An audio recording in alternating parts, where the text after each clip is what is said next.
Welcome back to Shelf Indulgence. I'm Katie. And I'm Violet. We are so glad you guys are joining us today. Today we're going to be talking about something every reader has, whether it's a neat stack on the nightstand or a towering pile that's right. Threatening to take over the house. Yes, that's right. So our TBR piles, to be read.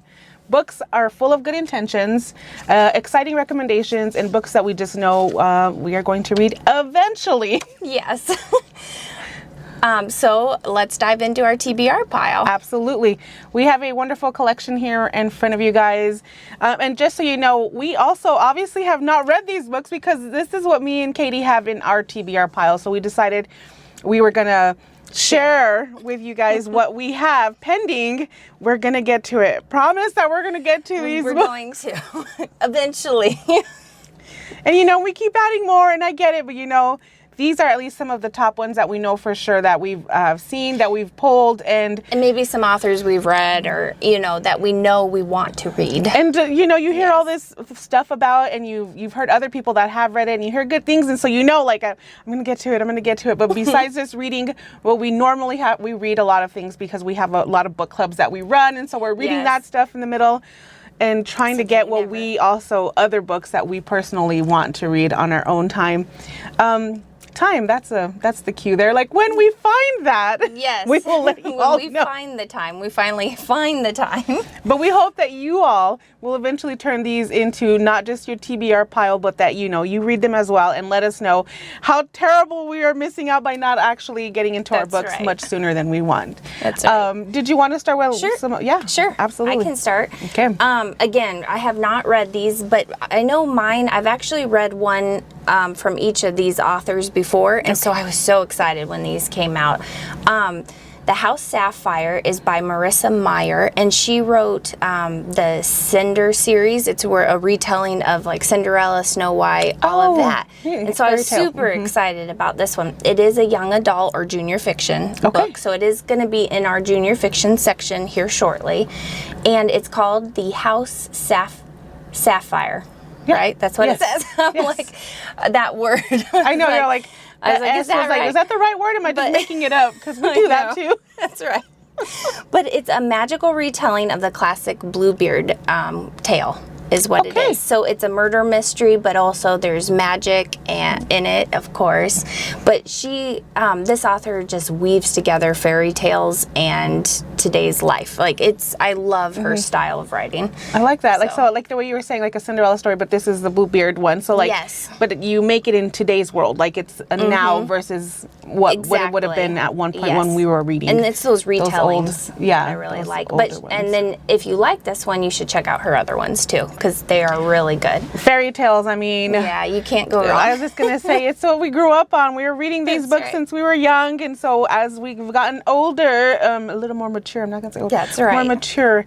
It's nice that there's other books that retell in a more grown-up version of it, so that as you're growing with them, you're still, it's growing with you as well. So I do like that. There's a retelling for every age, I think. Yes. Yeah. I think that's great. I think that I like that the writers can do that as well, and that even though it is a retelling of something we know, it's still its own book. Like it's still its own thing, right? Like it has just some hints of things that'll nostalgic that brings you back memories. They're like, oh yeah, that's right, right. But in a whole new dynamic, right? Yes, right? Exactly. I'd love that. So along those lines, The Children, that one is by Melissa Albert.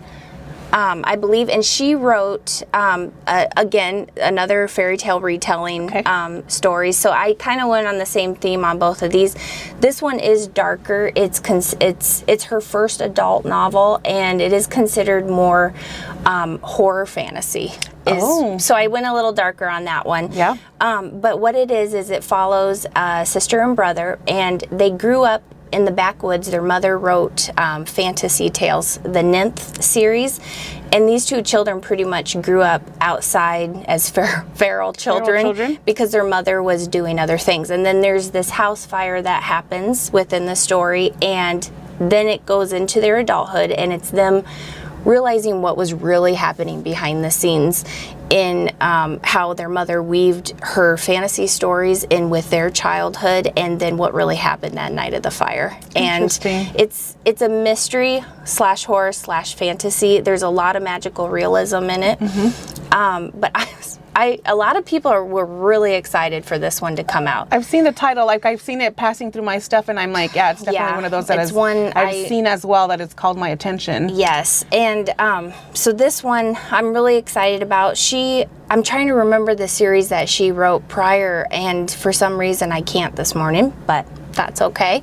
But her other ones can be found in our junior fiction section, and again, they're kind of her own retellings of the grim fairy tales is what it is. So she does lean towards the darker side with all of her books, but this one is her first adult. You know what vibes, as you're explaining what the story is about, it gives me, I can't remember the story right now either. See, that's what happens. It's here in the morning, but you know when the kids that went to the gingerbread house? Yes. Right, yes. and then that's actually what I was thinking too. Right, because that's literally what it gave me. Like, you know, they're out in the woods. Hansel and Gretel. And I was like, kids, it's those kids. What their names are. Her other retellings are kind of like that. Yeah, it's like, you know, there's a fire, there's a witch, but technically, you know, in the Hansel and Gretel is a witch, but this one's their mom. Instead of mom or stepmom and dad sending them into the woods. Yes, so you know, it's a little, but it gave me that vibe of like, hey, I'm feeling a little, like that woodsy feel. So if you do like, you know, kind of the grim fairy tales, that's more.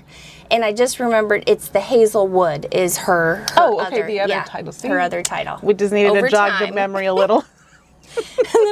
My last one, I had to throw in a historical fiction because I realized I was doing too much fantasy, or you know, and so this one I'm really excited. It's by Maggie O'Farrell, and it's called Land, and she was the one that wrote Hamnet and The Marriage Portrait.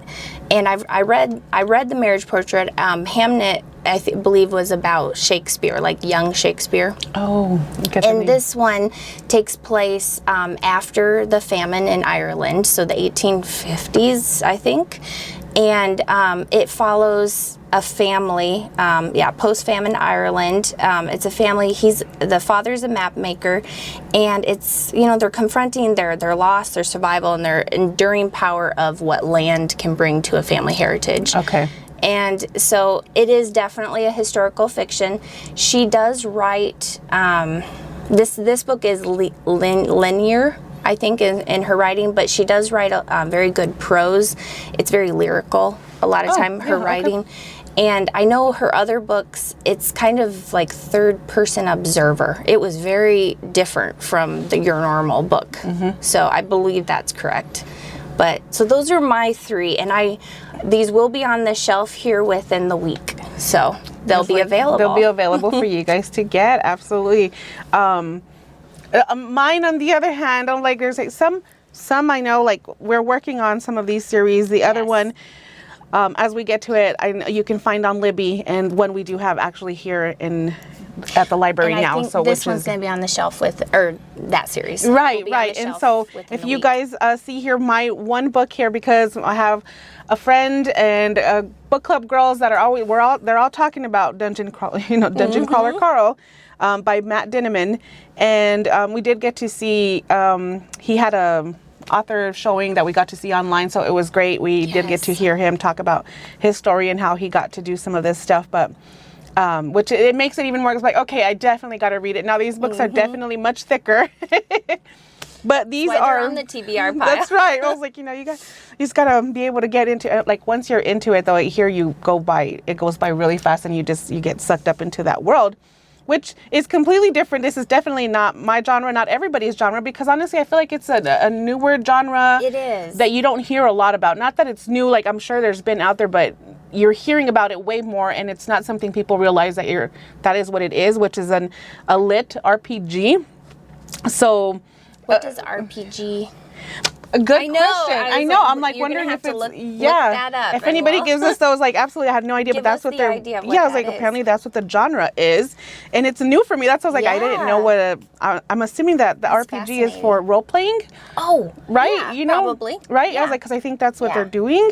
This is considered a sci-fi comedy, and it is Okay, again, haven't read it, but I hear again, just hearing it. Yeah. It's let's see, an apocalypse takes over, the world, and it turns your world into an intergalactic reality TV show, and the hero, who's a guy in boxers and a talking prize-winning cat. Apparently, this is the main. Yes. These are the main characters. If you haven't seen it out there, there's a cat out there that's been circling the social worlds and memes and stuff of this one. But the premise of this is Earth's surface collapses.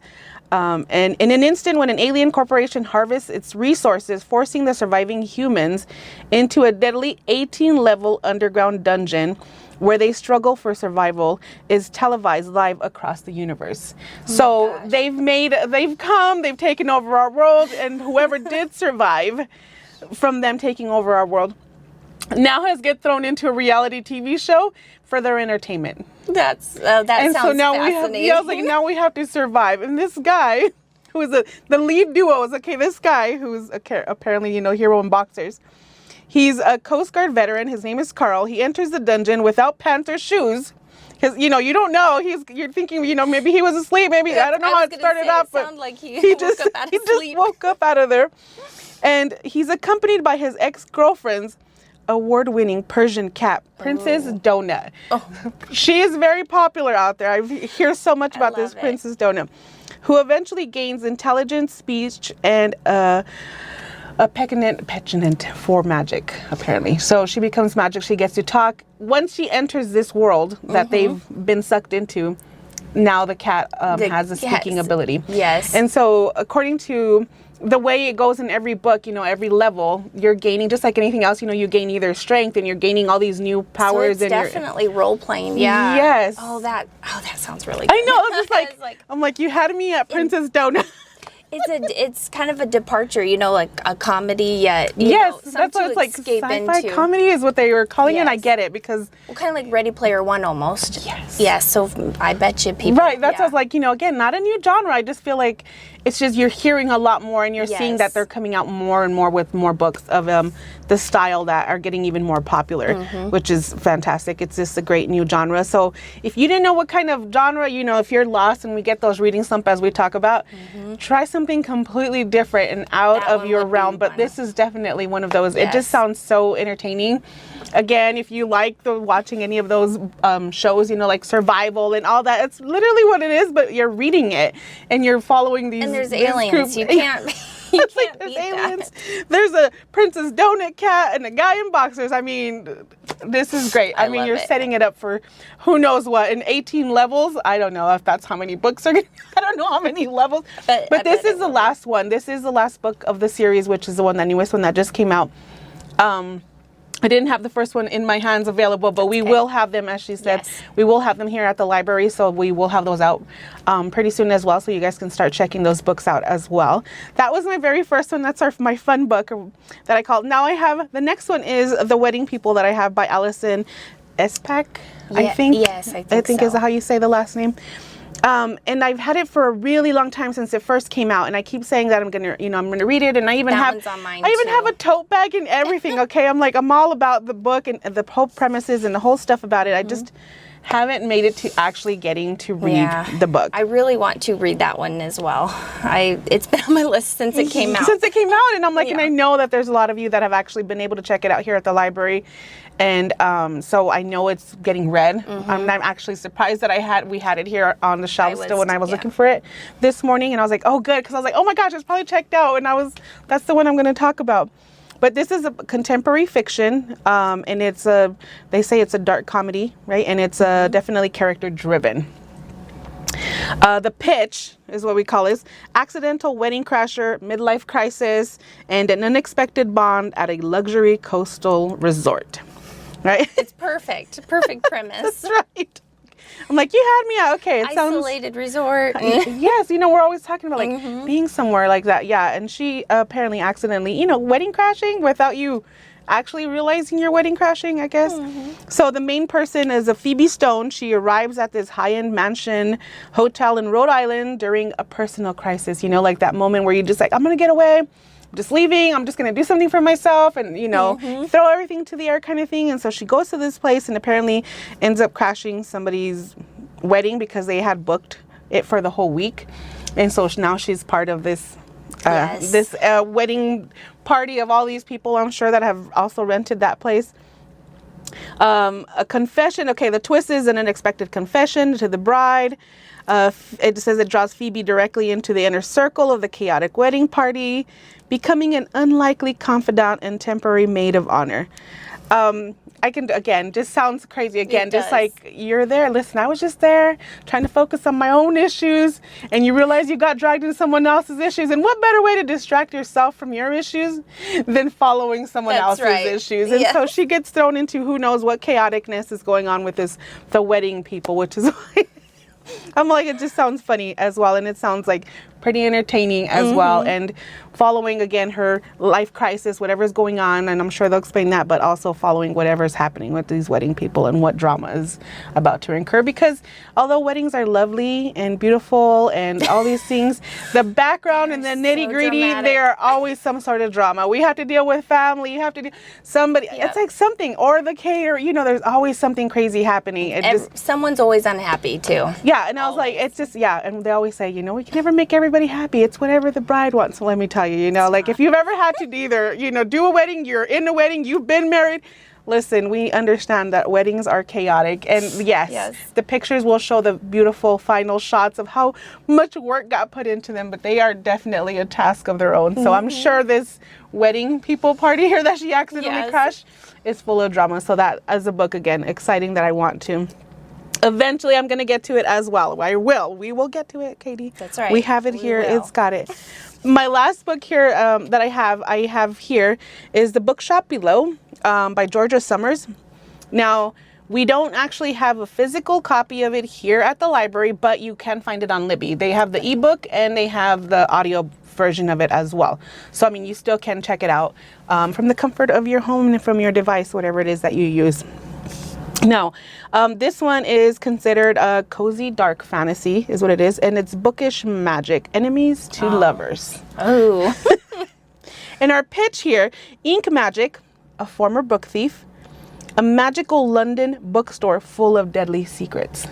You had me again at bookstore. Okay, I'm like, listen, any bookshop, any bookstores, anything that has to do with us walking into like the libraries, right? It's like there's something just magical about it. That feeling of just knowing that there's so much adventure and storytelling and things that you can get into in the world that you can immerse yourself into. I was like, you get to step into all these different worlds. Yes, and so live just in them for a while. That feeling, like when it's quiet and we're at the library and that nobody else is here, it's like, it's really nice. And it's like, it's that feeling of like, okay, yes, look at all this in front of me. I can absolutely live out of my world anytime as long as I grab a book and you start reading, you know, and you can get out of your own, again, like her, like our past, you know, wedding person here.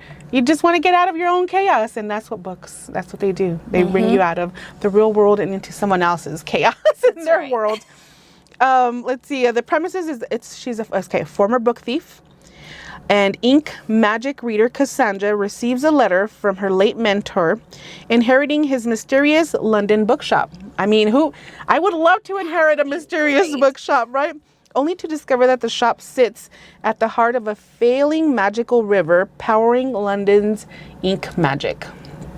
That sounds good. I need to read this. Yes, I'm just like, I'm like, my gosh, I can't believe I've had it on there for a really long time on my TBR. And I was like, yes, this is definitely one of those we'll have to talk about.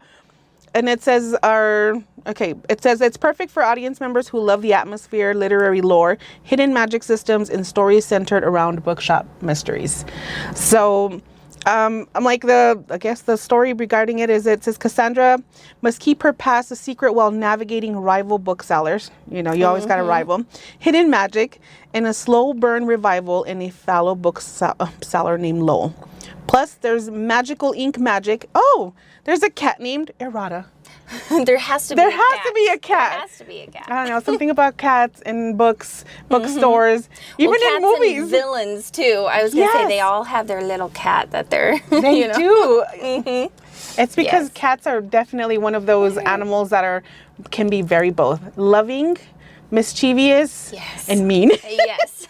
They have their own mind. They do their own thing. If you're a cat owner, you know. Katie knows. This is absolutely one of those, like, they're so sweet. They're there they're not. To see what they can get out of you. That's what they're there for. Right. We are there for them. That's all that we need to. But so here we go. We've got a cat in this one, and we've got a cat here. So if you're cat people, apparently there is some main characters in here that have either a princess donut, or we have a cat named Errata. Or we just have some chaos in the middle. Yes. But we're just excited. I mean, in general, we, again, working here, all the books that come in through our hands, what we would love to just be able to literally read for a living. Yes. And just be reading in different worlds and be like, all right, coffee break, and then carry on with the other one.